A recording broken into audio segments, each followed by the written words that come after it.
ce côté médical-là qui est quand même important en anesthésie, le côté technique, le côté équipe, le côté un peu de stress, mais de le prévoir 4 étapes à l'avance aussi, là. Donc, je pense que ça combinait un peu de tout, puis à chaque fois que je suis dans la salle d'analyse, je suis bien. À chaque fois que je suis sur ce bord-là du champ, je suis bien.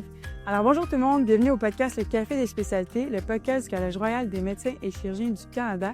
Je suis Karianne Driard, votre animatrice. On se retrouve aujourd'hui avec la présidente de la FMEQ. Son mandat finit sous peu. On est en direct à ICAM, à Halifax. Mais je voulais rencontrer Mathilde, la présidente du moment, parce que je pense que c'est super intéressant. Là, tu fais tout juste le match en anesthésiologie. L'épisode va être posté justement dans le Corns Season. On va essayer de parler un petit peu de ton processus de match, puis si tu peux nous donner aussi des petits insiders de comment tu as réussi à match dans une spécialité qui est quand même contingentée. Fait que chaque épisode commence par savoir un peu c'est qui l'invité. Fait que si tu peux te présenter un peu ton parcours et qu'est-ce qui fait en sorte que tu es ici devant moi aujourd'hui. Fait que bonjour, je m'appelle Mathilde. Je suis une étudiante en 5e année à l'Université Laval, en 5 ans, et originaire de Montréal, où j'ai fait bac maîtrise en physio avant. Donc, j'ai fait toutes mes études par la suite à Québec et même mon externat à Lévis plus spécifiquement. Fait que c'est pas mal ça. Puis tant en physio que progressivement là, en médecine, l'implication puis le leadership étudiant, c'est quelque chose quand même d'important. Fait que je trouve ça quand même important. Puis c'est ça qui a fait en sorte que j'ai rencontré tellement de personnes puis que je suis là à ICAM, la CIMU aujourd'hui. Mais je pense que globalement, c'est des choses que j'aime faire quand même puis qui tiennent à occuper en dehors de mes stages puis des études. Fait que, mettons, de ce que je comprends bien, pendant tout ton processus un peu universitaire en médecine, tu as quand même eu tout le temps d'intégrations extracurriculaires. Ouais. Puis c'est sûr que là, on parle souvent du match. Tout le monde se demande quoi faire pour rentrer dans la spécialité. Est-ce que tu peux un peu nous parler un peu de ton parcours de choix de spécialité? Qu'est-ce qui t'a amené à choisir l'anesthésiologie? Bien, je pense que... Oh, ça va tellement être Catherine, là, mais je pense que c'est vraiment l'anesthésie qui m'a choisi. Ça, c'est vraiment complètement ça. Mais oui, je l'assume pleinement. Mais je pense que globalement, ça rejoint un petit peu tout ce que j'aime faire. J'adore être au bloc, j'adore les techniques, j'aime comme l'esprit d'équipe, justement, avec le travail avec d'autres professionnels de la santé, que j'avais peut-être un peu cette sensibilité-là d'avoir été de l'autre bord par le passé. Puis je pense que justement, là, ça donne tellement d'opportunités d'avoir des relations avec les patients qui sont courtes, mais tellement importantes parce que la chirurgie, ben beau avoir duré 8 heures, la relation, si ça s'est bien passé, puis si le patient, il se réveille, qu'il était en confiance, puis ça dort en confiance, ben ça fait vraiment une différence. Puis pour moi, ça a quand même été un déclic tardif, là, je pourrais dire, là. C'est quand même, en tout cas, c'est de mon côté, j'ai été malchanceuse dans la loterie des stages d'option à l'Université Laval, là. Donc, j'ai pas eu de stage à option avant. Mais j'ai eu mon stage obligatoire, dans le fond, 2e de novembre. Donc, par la suite, ça a été comme, OK, c'est le coup de cœur, là, il faut que je m'arrange un petit peu pour appliquer. Fait que là, dans le fond, puis là, on se rend de toute façon que la date limite pour le com, c'est... Le 29 novembre, l'année passée. Puis tu l'as su quand que tu vas aller en ANES? Peut-être j'avais un intérêt non confirmé. Fait que disons que j'ai eu cette confirmation-là peut-être le 10 novembre. Wow! Pas du tout anxiogène, tout ça. Non, non. Mais je pense que ça venait rejoindre tellement d'autres points, d'autres trucs qui m'intéressaient aussi. Fait que je pense que ça... Puis c'est quoi ton moment Eureka? Tu te dis, OK, l'anesthésiologie me choisit, c'est ici. Ben, je pense que c'est juste qu'à chaque fois, je suis bien. Puis je pense que j'ai quand même eu un espèce de... Ça a été par la suite, ou plus au moment de ranker en bon français ou de classer mes programmes. J'étais dans un stage de chirurgie, puis je suis vraiment pas grande, là. Donc, des fois, je dois me mettre du côté de l'anesthésie avec des bancs pour bien voir la chirurgie. J'étais pas brossée. Puis j'entendais le petit pip, pip, pip. J'étais comme, ah, je suis bien. Puis j'ai fait, OK, dans le fond, je suis pas du bon bord du champ.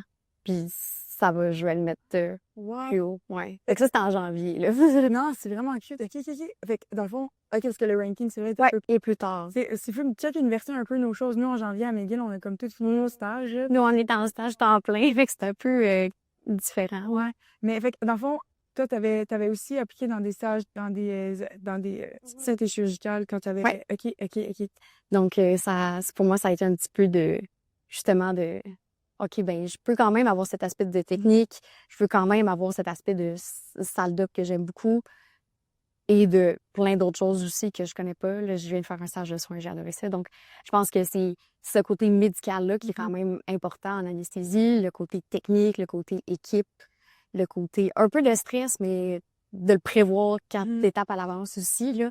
Donc, je pense que ça combinait un peu de tout. Puis à chaque fois que je suis dans la salle d'analyse, je suis bien. À chaque fois que je suis sur ce bord-là du champ, je suis bien. Fait que je pense que Ça s'est tout confirmé. ça s'est confirmé. Bon. Puis là, moi, je suis curieuse, là. Ton CV ressemblait à quoi pour choisir une spécialité quand même assez contingentée, réussir à match, là? Est-ce que tu avais beaucoup de recherches? C'était quoi tes implications? Ben, j'en avais un petit peu. Tu sais, il y a le petit bémol que j'ai fait un bac maîtrise avant.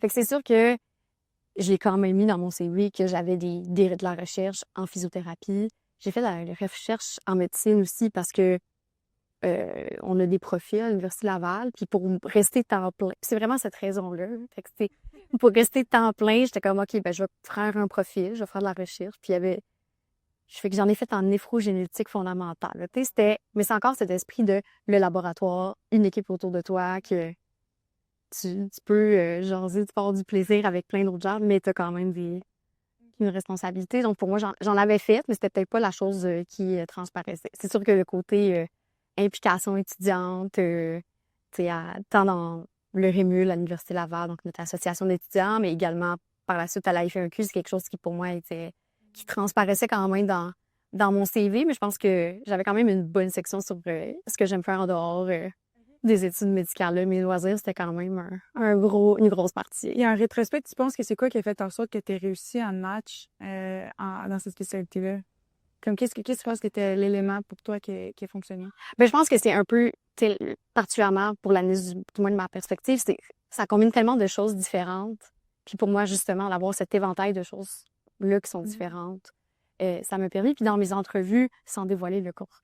Tu sais, je pense que globalement, de pouvoir appuyer avec des exemples concrets qui sont reliés à la médecine, mais moi, j'avais tellement des exemples dans d'autres sphères de ma vie parce que, justement, avec mes implications parascolaires, j'en ai eu des situations de leadership, de collaboration, des défis, des situations stressantes, et j'en ai quand même vécu. Il y a quand même eu beaucoup d'implications qui sont aussi avec la FMEQ, qui sont venues avec un versant politique également. Donc, c'est absolument différent de la médecine, mais ça revient jouer un peu de, ben si je suis dans une situation stressante, comment je me comporte? Ça m'a appris à me connaître un peu plus moi-même aussi avant. Puis après, ben c'est sûr que j'ai des exemples concrets sur lesquels me baser. Donc, au-delà de juste avoir la ligne sur le CV, c'est qu'est-ce que ça m'a apporté. Parce que c'est sûr qu'en termes de... Tu sais, j'ai pas fait ces implications-là pour le CV, puis pas non plus pour l'ANIS, parce que dans ma tête, j'appliquais pas avant novembre.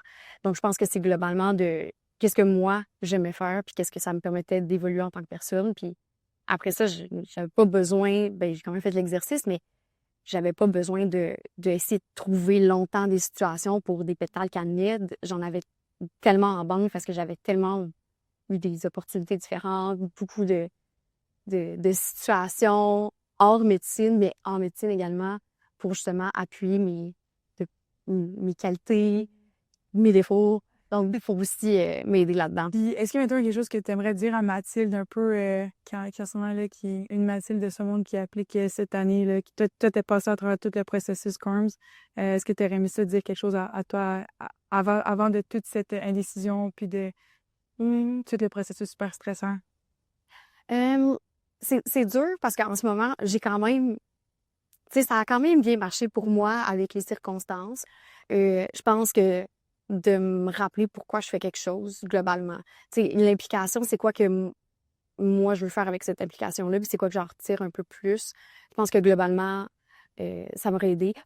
Mettre à jour mon CV à l'avance, ça m'aurait définitivement aidé. Tout le monde dit ça. Mais c'est vrai, là. Genre, je sais pas quelle caméra faut genre pour dire que c'est vrai, mais comme, je pense que globalement, on bon, de mon côté, il y en avait quand même beaucoup qui s'étaient accumulés. Puis j'ai fait comme, oh, là, il faut que je retrouve les dates de telle affaire, puis telle présentation, puis telle chose qui s'est passée. Donc, ça peut définitivement être fait, peu importe dans quoi qu'on considère appliquer. Là. Puis, globalement, juste de se connaître aussi, ça aide. Puis mais être moins dernière minute m'aurait quand même aidé. Puis surtout pour la partie CV, là. Mais je pense que dans l'ensemble, il n'y a pas énormément de choses que j'aurais fait différemment. c'est quand même... Sauf être moins dernière minute. Mais ça, je pense que c'est un travail constant. Non, c'est ça. Voilà. Mais tout le monde, je pense, je sais pas si c'est un phénomène en étudiant en médecine, à chaque post-match que je suis allée, tout le monde, post-match talk, tout le monde disait, soyez pas dernière minute, faites votre CV. Je sais, tout le monde l'a dit, personne ne l'a fait, faites-le tout de suite. Fait que je pense qu'il y a une bonne, j'allais faire. Oui, oui, genre, tout de suite après, mais puis c'est parce que c'est quelque chose que ça, peu importe t'appliques dans quoi, ça peut être fait, puis pour toute autre opportunité, il y a souvent des CV aussi, des fois, qui sont demandés, donc je pense qu'en général, ça permet de justement puis enlever un petit peu partie de stress de dire, ah ben, tu sais, ça, c'est déjà fait. Fait que je peux me concentrer sur autre chose par la suite, parce que c'est sûr que, tu sais, la période du CORMS puis d'application à la résidence, en général, tu sais, chaque université est différente, mais on a quand même des stages, on a quand même des cours, on a quand même des examens. Et, on a quand même une vie en dehors de ça aussi, là. La vie continue malgré tout. Fait que je pense que s'il y a des choses qui peuvent être faites un petit peu d'avance, ou juste de façon quotidienne, là, parce que je pense que c'est quand même des apprentissages pour le futur aussi de... Si je veux pas arrêter d'avoir un CV maintenant que j'ai matché, là. Fait que je pense que c'est des choses à prendre en compte, puis globalement de voir, OK, ben pourquoi je fais ça? Puis qu'est-ce que j'en retire? Puis est-ce que j'ai besoin de faire telle affaire pour le mettre dans mon CV ou pas? Je pense que ça aurait permis de un peu mieux m'orienter ou de faire passer plus de temps à faire autre chose. Moi, j'ai une question. Est-ce que tu avais appliqué pan-canadien en anesthésiologie ou tu avais appliqué au quelle université québécoise? J'avais appliqué aux universités francophones parce que justement, avec mon peu de temps, les universités francophones, ça, c'est quand même des raisons. Ça pourrait être quelque chose que j'aurais pu considérer un peu plus d'avance aussi pour ça ou autre chose, mais tu sais, il fallait des formulaires, fait que c'était moins compliqué de trouver des gens pour les formulaires. OK, OK. Puis tandis que là, c'était normalement une formulaire puis une lettre Mm. à comme 1 semaine de 2 semaines de préavis. C'était un peu difficile. En tout cas, je trouvais que ça demandait beaucoup au patron, mais définitivement, dès que les dates te demandent, c'est de demander les lettres par amont. C'est quand même 3 semaines avant. Moi, dans le fond, c'est vraiment impressionnant ce que tu as fait. Là. Félicitations. Comme 3 semaines avant de trouver les lettres de recommandation, build le CV, lire, écrire ta lettre, aussi motivation pour l'université. Ben écoute, moi, je suis contente de parler parce qu'on voit que tout est possible dans le fond, quand on veut. Mais tu sais, se connaître puis savoir un petit peu à l'avance quoi faire, ça peut être, mais justement d'être ouvert que, ben ça se peut que tu as un coup de cœur tardif puis c'est correct d'appliquer quand même, là. Tout comme ça se peut qu'il y ait une idée dès le départ. Mais je pense que juste de façon générale, à l'externat ou même au préclinique, il y a tellement d'opportunités puis d'implications. D'aller voir la spécialité, C'est ça ça. ressemble à quoi? Oui, parce qu'il y en a que je pensais comme, ah oui, je vais faire telle affaire. Puis après 2 jours, j'ai fait, OK, je peux plus. Sinon, là, Ah ouais, je hein? dans ça là, de mon chemin. Là, C'est quoi? genre l'orthopédie. Tu sais, j'aime beaucoup les fractures, mais c'est pas la représentation complète d'une spécialité. Donc, voir un petit peu dans différents milieux, puis pas juste de ah ben j'ai vu à un endroit dans un setting, un hôpital, une population très spécifique, puis je vais faire ça. Faut quand même voir un peu de milieux différents, je pense, pour s'informer, puis de s'exposer, mais de rester ouvert en disant ben ça se peut que j'aime ça se peut que j'aime plus ça se peut que ça change, ça se peut que j'ai d'autres priorités, puis honnêtement, d'être ouvert un peu de façon générale, puis pas se dire c'est ça ou rien, en ayant surtout pas une bonne représentation de c'est quoi la réalité. Non, je trouve ça super intéressant. Puis je trouve ça le fun parce que, tu sais, souvent, il y a des gens qui se disent tel temps, puis là, finalement, genre, ça, t'es comme littéralement la preuve que, genre, c'est vrai que, tu peux avoir une découverte sur votre corps, littéralement, là, 2 semaines avant. Oui. Puis, tu sais, de le dire dans ses lettres, de le dire aussi en entrevue de OK, mais t'as pas vraiment fait ça, pourquoi? Puis là, c'est de l'expliquer, ben j'ai voulu, puis ça avait pas à donner de même, puis j'ai adoré ça, je pouvais pas ne pas appliquer. Puis on voit aussi, tu sais, mettons, c'est sûr que tu étais présente de la MFA, ben tu l'es encore, ton mandat n'est pas encore terminé. La RMEQ, tu sais, il y a eu la loi 83 qui est passée, comme ça, ça t'a vraiment occupé. Tu sais, Made Games aussi, t'as fait le RME, là, j'ai l'air de t'avoir stocké beaucoup, là, mais tu sais, on voit toutes tes implications, tu sais, t'as tout fait ça un peu plus pour le fun, entre guillemets. Oui. Puis c'est sûr que t'avais un CV super intéressant, ça montrait que t'étais quelqu'un qui était capable d'être super drôle. Tu sais, on a un peu vu ta personnalité à travers ton CV. Je pense que ça, c'est un bon truc pour les MED 1, les MED 2, puis même les gens en année préparatoire de se dire, oui, si tu fais quelque chose que t'aimes ultimement, exactement. Ça monte. Puis des fois, en entrevue, je parlais de l'implication que je fais dans la chorale, là.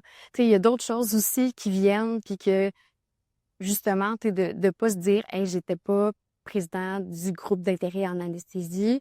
Je pense même pas qu'il y en a à Laval. Mais tu sais, de façon générale, c'est pas nécessairement quelque chose... Si ça t'allume, puis genre, ça te permet justement de découvrir quelque chose, d'avoir des compétences de communication, d'organisation, tant mieux, mais c'est pas une nécessité, je pense. Puis je pense que globalement, c'est plus de... Peu importe ton implication, si t'aimes ça, ça va pas être un fardeau, puis ça va justement pouvoir te donner de l'énergie pour le reste de tes tâches, puis le reste de tes journées, que ce soit en études au préclinique ou dans tes stages. Bon, mais je suis vraiment super intéressant. Là, maintenant, fait que si je comprends bien, les étudiants en médecine, ben justement, sur le tard, c'est correct. Tu t'impliques, tu fais ce que t'aimes, et puis tu fais ton CV à l'avance pour les gens qui sont en ce moment dans la période de CRUMS, dont moi, en fait, que j'avais fait mon CV tantôt d'ailleurs. Tu fais ton CV à l'avance, tu penses aussi aux trucs un peu plus à l'avance. Dans le fond, tu t'es en avant dans tes affaires, tu vas être correct. Oui, mais si t'es à l'avance pour les choses générales, t'as encore plus de temps pour des imprévus puis des coups de cœur, des tentatives, puis pour plein d'autres choses, dont un projet de loi. Là. Ça a occupé mon temps des entrevues à ce moment-là. Fait que je pense que de façon générale, mais quoi que ça diminue la pression des entrevues, je pense. Mais tu sais, il y a plein de choses qui peuvent arriver. Fait que s'il y a une base solide, puis s'il y a des choses qui te permettent d'avoir du fun, puis d'avoir une gang, puis de justement, tu sais, pouvoir faire autre chose que juste la médecine pour le principe de juste faire la médecine. Ouais. Mais je pense que c'est ça, Ouais. le faire parce que t'aimes ça. Ouais, je pense que c'est super bien. Écoute, nous autres, on finit toujours les podcasts avec des petites questions claires. Parfait. Qu'il faut que tu essaies de répondre assez rapidement. C'est bon. Le cycle de crédit, combien de fois tu l'as appris, combien de fois tu l'as utilisé pendant ton externat? Oh, combien de fois j'ai appris? Je pense que j'ai appris 4 fois. Combien de fois j'ai utilisé dans mon externat? Peut-être une fois ou 2. Parce que l'acide lactique, ça revient. Ouais. Ça revient. Les lactates, ça vient. Fait que je sais que ça sort de quelque chose. OK. C'est fini là. Ça, je pense que c'est un truc d'anesthésiologie. Je pense que oui, mais je pourrais pas dire le cycle, le produit. OK. J'y ai pensé 2 fois, peut-être. Mon cycle de crédit. Ah ouais, OK, intéressant. Mais j'ai pas recherché plus. J'y pense.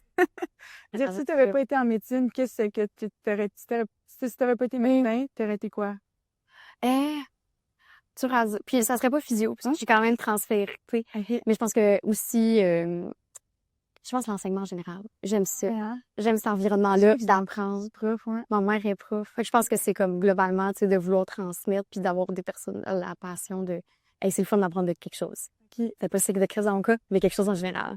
OK, dernière question, c'est quoi la qualité qu'admise la moins importante? Oh! Hey, c'est dur à dire.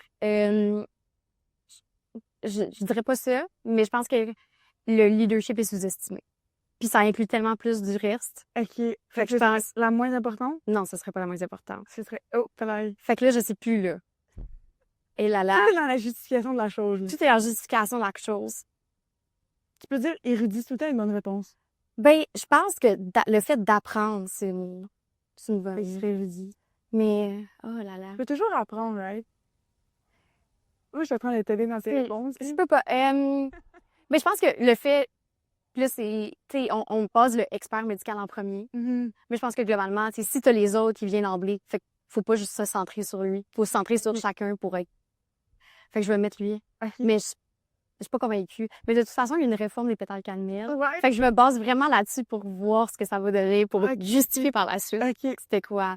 Ah, c'est vrai, hein, on pourra voir les réponses des gens selon ce qui est plus dans la réforme. Exact. Merci beaucoup, Mathilde. C'est une réponse très politicienne, mais... Ben, écoute, présidente de la RNEQ, ça fait... Voilà. Oui, merci beaucoup. Merci. Alors, merci tout le monde d'avoir écouté le podcast Café des spécialités, le podcast du Collège royal des médecins et chirurgiens du Canada. Podcast super intéressant avec Mathilde sur son processus vers le CRUMS. J'espère que ça vous a autant moins stressé que moi. Je pense que... Je veux dire, c'était quand même une super belle histoire. Si vous avez aimé le podcast, je vous encourage vivement à l'aimer et le partager aussi à vos amis. Si vous êtes résident affilié si vous êtes résident d'une spécialité du Collège royal des médecins et chirurgiens du Canada, je vous encourage vivement à devenir résident affilié. C'est gratuit et ça pourrait vous apporter beaucoup